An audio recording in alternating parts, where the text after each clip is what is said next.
we're back. All right, this week was my pick for the movie, and just in case there's an echo, I think there is, isn't there? Yes, I think so. Yes, I think so. So we thought it'd be a great idea to record in the atrium of Luis's building. So there's an echo, but we have nice things to sit on. So deal with it. This week, Beyond Rangoon, that was my pick, and you picked the Blacklist. That's correct, yes. This is going to drive me nuts. What's going to drive you nuts? The echo? Yeah, isn't it a little much? Right, that's better, yeah, a little. Yeah, that's better. That's better. Okay. So, I'm going to tell you why I picked this, and it's not really a good reason. Well, it's my reason. So throughout college, I saw this in the video store, and I would pick it up repeatedly and never rented it, just because it looked kind of, I don't want to say depressing, but I was never in the frame of mind in college to want to, I don't know if I want to read about somebody like who loses their kid and then goes on a vision quest to another country and then gets caught up in,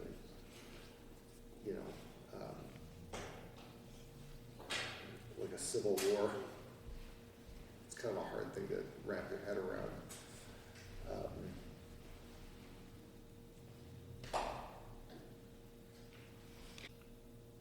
Sorry, technical issue there. So Patricia Arquette, in the title role, she's a doctor who suffers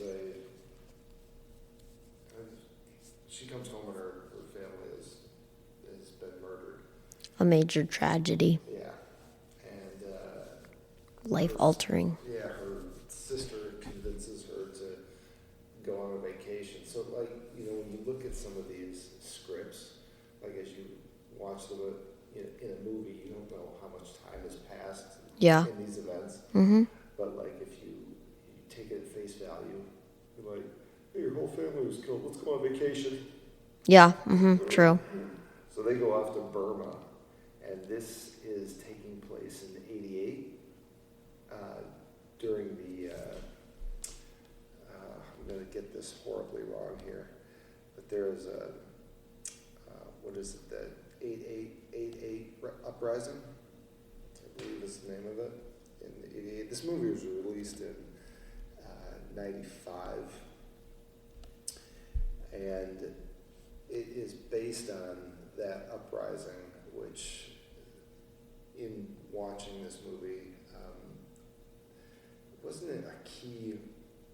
she wasn't a key character in the movie, but she was central to the story, was Aung San Suu Kyi, who is the kind of a figurehead of Burma, but has had she's the state counselor of Myanmar, and she's equivalent to a prime minister, but she's had a real storied political history. She was a protester who became like a protesting leader who organized rallies for peaceful protest. And then I didn't want to spend too much of the time talking about her background because it's really, really complicated. But she basically had the voice of the people and was suppressed for, even when this movie was made in '95, her activities dated well before, years before, into the early '80s. And she had climbed, I don't want to say climbed through the ranks of politics because she's had assassination attempts on her. She's been imprisoned, and there was a junta or a military dictatorship in place in Myanmar, and she figured out some political circumventing to kind of wrestle power away from them. And for all those years, she's still dealing with political persecution. I think she was just recently thrown in jail for like another 15 years. So she's had, we give the presidents in our country a hard time. She's kind of had a shit show of it. But anyway, back to the movie. Patricia Arquette gets kind of caught up in this this political unrest and befriends. I wouldn't call him an agitator. He was more like what would you call him? The guy who gives her a ride and then. Well, he was an old professor, or he was a professor before, and then something happened. Yeah, I mean, there's, without dissecting the story too much, and he becomes an in-city tour guide, or in-country tour guide. Yeah, but he loses a lot of things along the way. He loses his family and his home. And this quadruple 8 uprising kind of leads to sort of a social breakdown, and within the span of the movie, it becomes this back and forth between students and the students, the population, and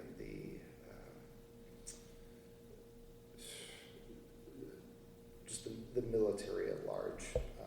Indiscriminate killings of civilians, and Patricia Arquette is she's just trying to get out of the country because for some reason she loses her passport and can't get back to the embassy. And I enjoyed the movie, but it was a lot of running around. It was a lot of running around. It was very intense. I liked it too, but it was very intense. I hesitate to say the acting was flat, but it wasn't like... It wasn't amazing. It wasn't... They weren't earth-shattering performances. You could enjoy the story, but there wasn't a lot of... this is why words are so important. Depth to emotion. I don't want to say there wasn't emotional depth to it, but it was just... You've seen movies before where it's like you know what they're trying to convey, and they get the message across through their talent and through their acting. But you know what? It was kind of at like a level 5. Yeah. It was like, all right, I see what they're doing here, but like the shots were outside of the scenery. You know what? This movie kind of reminds, at least in terms of cinematography, outside of the sweeping views of Thailand and Myanmar, it was kind of like Coke that went flat. Yeah. Yes.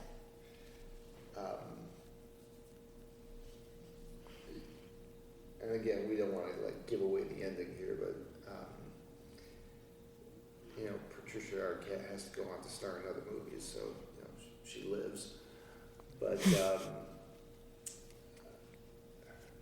I think it was, that's why we watch these movies and we kind of sit back on talking about them for a week or so just to let them digest. And had I seen this as somebody in college, I might have gotten swept up in the political messaging of it. Yep. But now I look at it and I'm like, wow, this was kind of a marketing piece. Yeah. Not marketing piece, but a propaganda a little bit. Yeah. I really appreciated watching it now. If I watched it before, I don't think I would have, it wouldn't have made the same impression, or, I don't know, ring is true. I don't know how to say it, but it's better to watch it now than earlier, I guess. I'd never heard of it. I guess one thing it does is it just kind of shows you how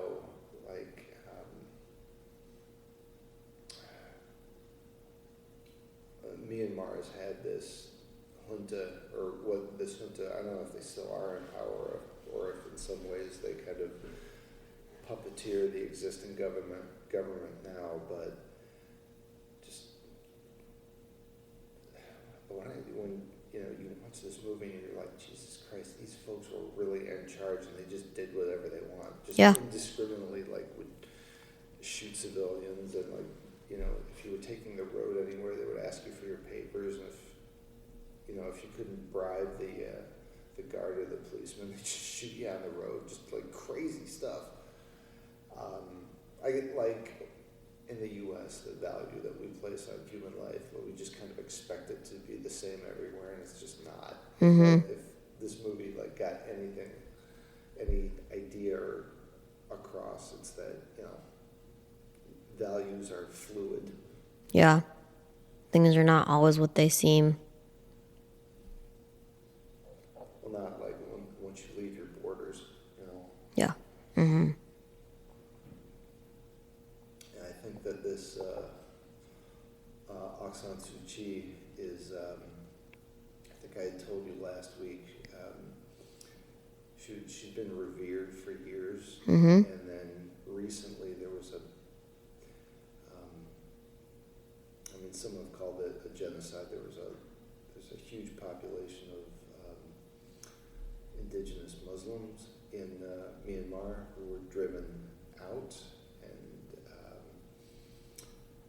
I guess there was some degree of torture and murder on I think it was the north side of Myanmar, and Aung San Suu Kyi didn't really do much about it, and at least in interviews, she kind of came across as being a little ambivalent Mm-hmm. to the problem, and so her popularity is kind of, it's not on stable footing right now. Mm-hmm. And that's part of the reason why she's been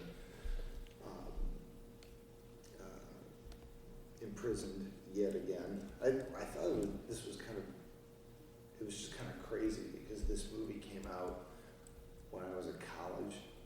Uh-huh. I mean, it's 95, and this is 2023. She's still alive, and she's still dealing with, like, political crap.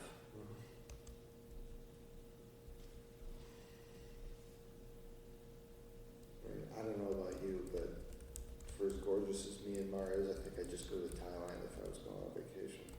Mm-hmm. Yeah. It didn't make it look like a place I wanted to visit. I mean, again, very, very pretty, but like,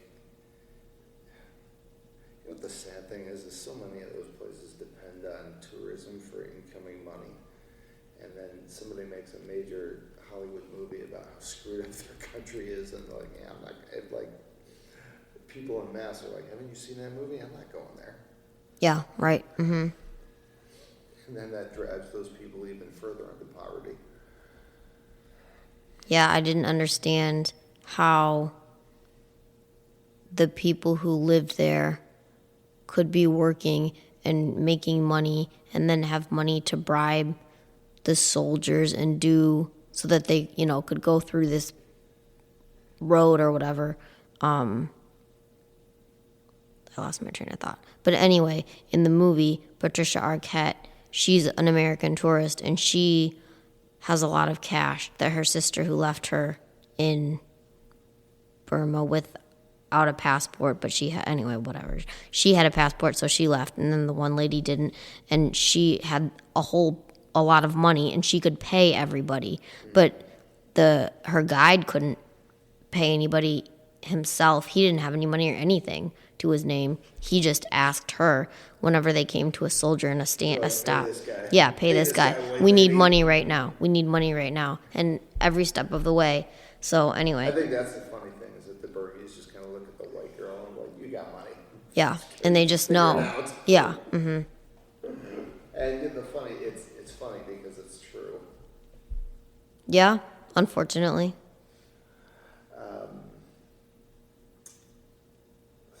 I don't know, 1 out of 10.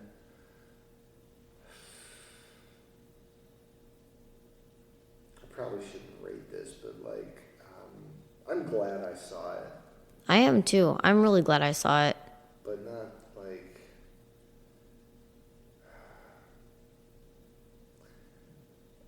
I don't know that I would necessarily recommend it to somebody. I'm glad for the education, but like, it's maybe a 6. Yeah, I was going to give it a 6 too, actually. So. You could take it or leave it. Kind of. I mean, I'm wrestling with like what some of the redeeming qualities are. I think like as you age and you just see any movie about strife and war, it's like God, you just start to realize that there's only so many motivations. Like people are just trying to get money, or they're just trying to get power control. So like police or military dictatorships, they have a core group of people who work for them to keep everybody in line. Mm-hmm. And there's a lot of the world that just has they just have it pretty shitty. Yeah. Mm-hmm. And we don't know. We don't realize. Like, you can be in the U.S. and make $30,000 a year and think you're on the verge of poverty, but that's better than 95% of the world. Mm-hmm. What we consider to be, disgraceful living is like, way higher up than like a third world country. And I guess there's an argument to, like they say, folks in sub-Saharan Africa who don't have much in the way of possessions, they tend to be much happier people, assuming they live in a country that's not run by, a bloodthirsty, death merchant. Mm-hmm. And there's so much, and whenever a movie like this comes out, you just become aware that You have it really. I have it really good. yeah, but there's just so many of these movies. It seems like every third year, like a movie like this comes out. Mm-hmm. It's very eye-opening, like you said. Makes you think about your travel choices. It's a bummer because like if it wasn't so politically unstable, that'd definitely be someplace I'd visit. Mm-hmm. All right, so I'd say a 6. We're going to jump to the blacklist in a second here, but my pick for the recipe of the week is I had sent you this coffee drink a while ago. The Barraquito. Mm-hmm. The Barraquito is if you like coffee and you've got some time to burn, it's going to be right up your alley. It's a coffee drink of the Canary Islands, specifically Tenerife, but it's kind of involved. So if you're going to hit pause on a movie and want to stay awake for a little bit, buckle up because it's a liqueur coffee. So it's both sweet and it'll have the caffeine in it, but depending on how much alcohol you put in it, it might leave you drifting in and out with a little bit of a twitch. So here's how you do it at home. You're going to need a bottle of liquor, my personal favorite, Liquor 43. Overall ingredients are a tablespoon of condensed milk. That will be the other one that's kind of tough to get a hold of. Espresso, frothed milk. Be sure to use whole milk, not skim. Liquor 43, Tierra Maria, or another vanilla flavored liqueur, but don't substitute. Liquor 43 is where it's at. And lemon peel or lemon zest. So it's usually served in a tall, clear glass. You pour the condensed milk first in the bottom, about a tablespoon, to the bottom of the glass, taking care not to smear the sides. This is a layered drink. And if you have you can either use a tall glass or what's the one I always get the drambuie in? Snifter. If you have a tall snifter, it'll work in that that too. So after the condensed milk, you pour in liquor 43, followed by the espresso coffee and the frothy milk at the other end in order to achieve the correct layers in the correct order. The lemon zest goes on top, or you can also sprinkle cinnamon on the top. So it's really, it's not that it's difficult to make, you just want to have the order correct. And it's delicious. Don't plan on doing any driving afterwards because you're probably going to have about 2 of these. And it's I found a photo of this on Instagram. It's probably my favorite food photo that I have. But real quick, condensed milk, espresso coffee, froth milk, liquor 43, and lemon zest. Knock yourself out. All right. Blacklist. Yes. All right. This one's all you. So, of course, I'll give my input, but you're going to lead with your stuff. Okay. This week's Blacklist choice, I picked it. The movie is called Match Cut. And the, Just for a reminder, like, I don't know how many people listen. I mean, I guess we can find out, but I don't know, week to week. The Blacklist is these are movie scripts, yeah. Scripts that either haven't been picked up or have been greenlit and haven't been executed yet in terms of receiving financing or are in production schedule, but they're or they have a bidding war going on for them currently, or they were picked as movies that studios wanted to put into production, but they couldn't fit them into last year's schedule. So these are either coming out or being looked at seriously to be produced. So I'm sorry, didn't mean to interrupt. No, that's okay. That was a good intro in case. It's fun to read through the list of movies we pick from here every week. This movie this week is called Match Cut. Well, the movie script is called Match Cut, and it says, for the synopsis, it says, while filming on location in Rome, a movie stuntman is mistaken for an infamous assassin, leading to 48 hours of madness as he's chased through the city by both gangsters and police. So we thought that, what you sent to me was who we pick out for the cast. We have the stuntman actor, who would be our lead, the coppers, some gangsters, and then you asked me to pick a setting in Rome because we assume it's going to take place in Rome, or at least predominantly in Rome. Yep. So go first. Who'd you have for who's our lead? Who's our main dude? And you better not say RKS or what's his name? SRK. That's what I mean. I don't know. He's not even Italian. But Yeah, I didn't pick an Italian person. I didn't either. Because I didn't think that the movie stuntman had to be Italian or, It could be an American production. It could be an American production. Who'd you go with? I went with my man, Chris Evans. I can't roll my eyes too much at that because I went with Henry Cavill. Well, look, here's what I picked. I wanted him to be rugged. Yeah. He's going to be a stuntman. Like, I thought of Kurt Russell in Death Proof. I don't know. No, you haven't seen it. It's Quentin Tarantino.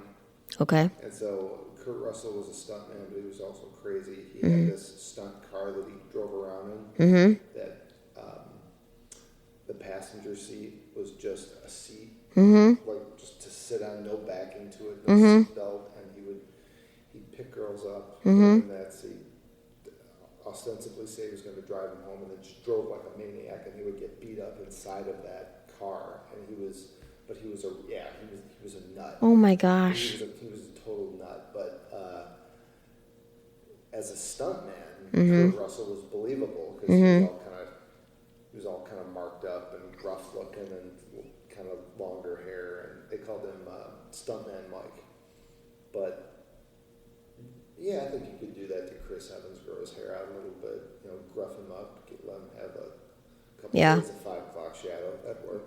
Yeah, but I thought, if it's a movie set in Rome, he's got to be pretty.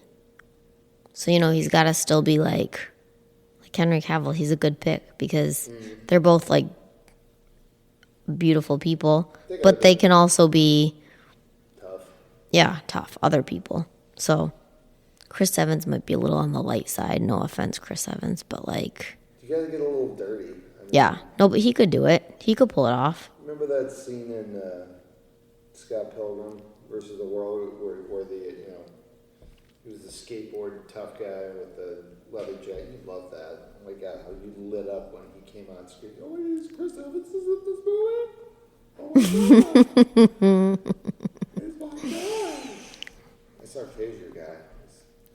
He is, but I have an Indian set of things and an American spread all over the globe in India and America. In India and America, 2 places. Plethora of men that you have. You don't have women in other places. Oh my God, they're everywhere. All right, what about the cops? Okay, so for the police, I chose. Okay, again, so for the police, I think we both went with just one person, not a whole team right now. No. But clearly there'd have to be more. But I looked him up, and his name is, or I looked up a set of actors, and I chose Gianni. I don't speak Italian, so I'm definitely. What's his name? Giancarlo? Yeah, Giancarlo. Last name, you found it? Oh, last name Gianni,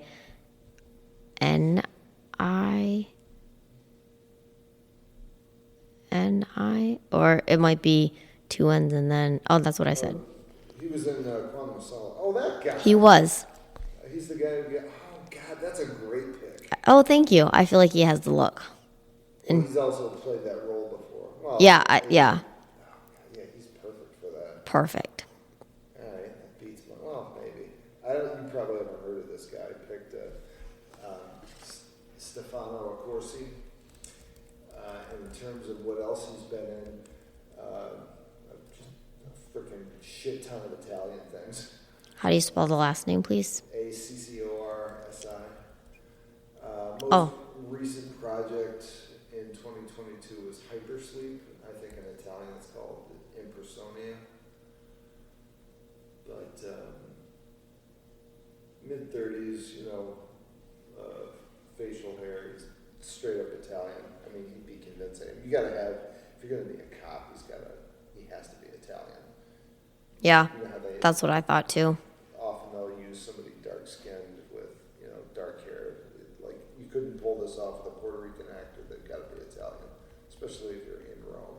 Which is an interesting comment that you make because I almost chose Andy Garcia. You know who else they picked somebody? I don't know. I guess they were in France, weren't they? What was the Tom Hanks movie? The big one. Yeah, it's like at the tip. What do you say? How do you say? Brown, the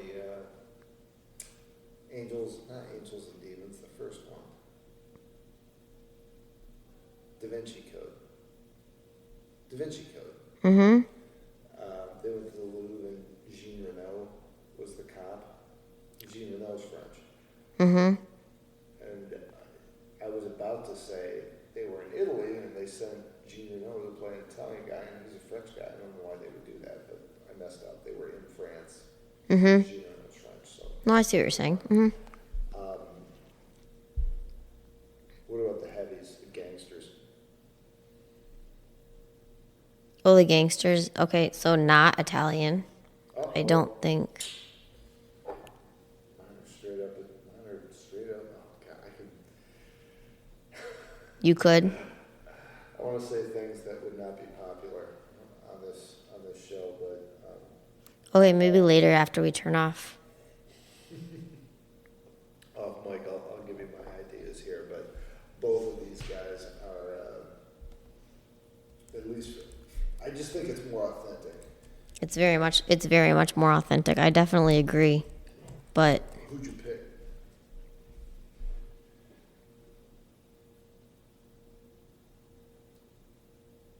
I chose Al Pacino. What? I did. He's like 80. We didn't have ages. I'm thinking of, you're talking about like the Boss Man. Yeah, actually. It's going to be an expensive movie. Chris Evans, Al Pacino, Andy Garcia. I know, and the ages are all over the place, and so are their incomes. Make lots of money. And also, this is very, what's the word?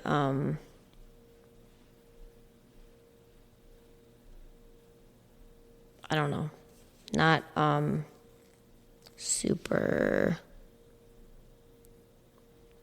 super likely to happen. I can't think of the right terms. Oh, improbable in terms of like who they would actually. Yeah, because my cast is all over the place. Like, I didn't actually give any thought to like, how would those people be together and look together? That's like something that as a casting director, I would think you would think about. I just picked people that I just thought could be in those roles. I didn't. Well, the gangsters that I picked were more like lieutenants. I didn't pick somebody who was like. I picked a leader, I guess. Yeah. Or that's what I was. That's what the role. That's what it meant to me. I picked people who would be more like capos. Okay. Like the guys who actually are going out and getting their hands dirty. I see. Yeah. Marwan Kenzari. But I may have screwed up here. He's Dutch. Received claim for a Dutch crime drama called Wolf, where he played a paroled Moroccan immigrant who was trying to be a boxer, and he was moonlighting as an enforcer, like a criminal enforcer. And I'd probably never seen it before, but he looked like he would look the part. Yes. And then, did you have somebody else for one of the other gangsters? Or? I didn't know. That's as far as I got. I picked a number 2 of Henrique Zaga. He's Brazilian. God, I'm really failing at it. All the Italian actors that I found were like huge names. I didn't want to pick bigger names because I wasn't thinking about. I think you had, in terms of casting, the role would probably. I probably should have gone that way in terms of picking like a don, a boss, and I picked the guys who were like on the ground, and those are going to be the guys who get blown away anyway. Yeah, I was thinking about that too. I don't think they're driving the story. No, but they're part of it. Yeah, but not for a long time. They look the part. Like whenever you have an assassin in an action movie, how they'll put them in a movie and they don't necessarily talk a lot, but they have a particular look, and that's kind of their like coming out project. Like who played an assassin was I can't remember his name. He was in one of the Bourne movies. Actually a couple of guys did. This is going to drive me crazy. I'm doing it with a hot mic and I can't remember this guy's name. Would you look it up? Clive Owen. What about Clive Owen? He was in Bourne Identity. He was one of the assassins. Oh, he was? He's a good one. He's British, though. That's true, you're right. But he's significantly older now. Oh, my gosh. Yeah, because Bourne Identity was in like 2000 or 2001. Yeah, look it up and look up Clive Owen and Bourne Identity. Oh, my God, he was in there. He was the guy who got, they were staying at the farmhouse and he shot him in the field. I did not see these movies. For the love of God, Louisa. I was just telling another friend last night, I can't have seen every movie that was ever I made. don't know, you've seen more than I have. In any event, he was in that. He sure was. Yeah, but he spoke very little in it. So was Chris Cooper. I need to watch these movies. You haven't seen Born Identity? No. Oh my God, girl. There's like 5 of them. Yeah, there is. I think I've seen them all like 4 times. I heard they're really good. Oh yeah, they're really good. But this seems like you can kind of, it's not the same story, but you can use elements of it as a template to cast this movie. Mm-hmm. You know, set in Europe. So whenever Hollywood comes up with a movie where there's going to be assassins, it's always happened. Like 3/4 of the time, it's going to happen in Europe. Yeah. Mm-hmm. Very true. The setting is good for sure. For a minute, I had it confused with the city in The Italian Job. The city in The Italian Job. Oh, Venice. It's in Turin. I think that's how you say. I think that's how you say it. The Italian It's where Job. the Olympics were held. I looked it up. Are you talking about? Wait a minute. The Italian Job. The original Italian Job. Isn't there a newer one? There was one with Marky Mark. Oh yeah, I'm not talking about that one. I'm talking about the classic one with See? I didn't even know about that one. Michael Caine in the car chase. Oh, okay, yeah. No, this was the more recent one took place in Venice. Oh, okay. Sorry. My bad. I didn't know that. Sorry. Because actually, to be honest with you, I thought that if it was in a similar location, that Michael Caine should make an appearance, but it's not. That's why I knew that, because I looked it up to make sure.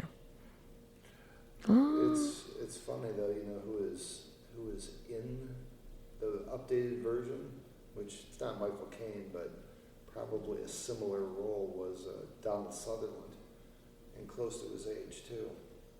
Really? Yeah. Just for the first part of the movie, but Okay. I never really picked you for somebody who'd like, you know, crazy action movies. I mean, Born Identity and Italian Job. The Italian Job. Well, you know who else is in that? Is what's his name from American Edward Norton. Mm-hmm. I'm sort of looking at a list of people in it right now. No, it was showing at the Michigan Theater one evening. It was like classic. The old one, many years ago. And your boyfriend Jason Statham's in that too. that's not my boyfriend. What about what's his name? The Rally's kid, Seth Green. He's funny in that. It's a very interesting cast. No, it was a good movie. But again, that's just like the Bourne movies. I think I've seen that like 6 times. Can you hear me okay? Yeah, mm-hmm. I can. Because the levels aren't like exploding right now. But, I mean, that's better. But I could hear you fine before. all right, just checking. I don't know, I think, so Henry Zaga and Marwan Kanzari, that's who I picked. You've never heard of them, but Hollywood casting directors, if by some off chance you trip across this show and you're involved in putting this project together, give them a look. I think it would be good to pick actors and actresses that people don't know as well. I think it'd be fantastic if some of these movies actually got cast with people we recommended. That would be very cool. What else do we have? Well, regarding the blacklist and my pick, Yeah. I thought maybe we should. Oh yeah, no, the settings. Go ahead. We almost forgot. Forgot. Go ahead. That's all right. So being that this movie is supposed to be set in Rome, I thought we should pick like a location for some of the movie to happen, and because it's very famous, I picked the Colosseum. Of course you did. Of course I did, because I picked it too. You did? Well, I had a list of like 4 things. I have another one, but I picked the Colosseum because when I was in Italy and I went to the Colosseum, there was also a breast cancer walk going on at the same time. And it was very interesting to see a breast cancer walk in another country. I know, like, I don't know, that's just my opinion, but they all, like, in quote, like, look the same. You know, it's all these people in pink, head to toe. But it was just funny to be in such... Like, I've seen these posters before. They're just written, they look like they're written in gibberish because I can't read the language. Yeah, and it was just like, it was the same, like, the same atmosphere, the same everything. It was just around the Colosseum, and that's why I picked it, because there's, like, it's almost like it's a block. I feel like it would be good for the plot of this movie. Yeah, exactly. It's right in front of a breast cancer walk. Yeah. And not even that that the walk was happening at the same time. It would be interesting, but It'd be a bicycle race for whatever. Yeah, actually, yeah. So, but a lot could happen at that location, so I chose that location. Or like, I think it's St. Peter's Basilica. Before, I don't know how you could get in there, but you know, movie sets are like, they can build them, so it's not like they'd be interrupting anything, but you need, I don't know, just an iconic backdrop. Yeah. I thought maybe the Pantheon. Or Vittorio Emanuele II Monument, which is... I looked... It's pretty massive. I mean, even if it's just a car chase right in front of it, or, you know, Chris Evans is getting chased up the steps of it. I was just gonna say, even if it's where they're filming a stunt for their movie, and he gets confused, still location. Those are all kind of highlights, though. I mean, I guess you could pick, like, for all the nuanced scenes would really kind of come down to how the script is constructed. I mean, like, we don't know from the synopsis if there's a romance or a budding romance, or if there's, you know, what the backstory is from the main character, if there's family elements to it. True. You know, so I could pick out about 100 different places he could have lunch, but you know, for any action movie that's shot in Rome, it's going to be, there's always going to be 10 major settings that any set person is going to pick. All right, we're going to have the boat chase under that, you know, that bridge, and we're going to have the car drive through the Vatican Museum here, right? Whatever. Right. I didn't even think about places to eat and like cafes and places like that to sit outside. Well, while we're talking, look up famous cafes in Rome. Fine, I'll do it.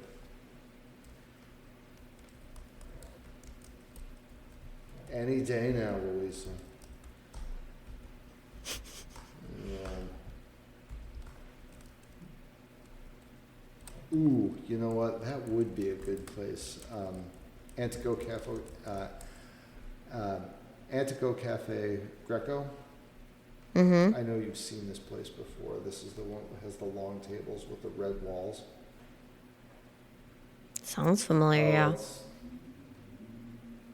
I'm just looking at a photo of it, and it's, in fact, I think, I'm not certain, but I think there was a car chase in Angels and Demons that went in front of this restaurant.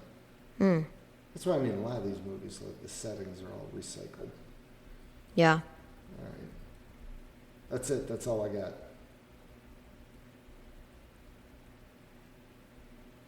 Anything else? No, that's it. Slow internet. All right, we're going to pick out another movie, but, like, you know how it goes. You got to wait till next week before we tell you what it is. So, all right, see you later and behave yourselves. Toodles. I feel like, okay. What? No, that's all. I wasn't sure if we forgot something, but we did it all. It's all good. Okay. All right, folks. Until next time. Toodaloo.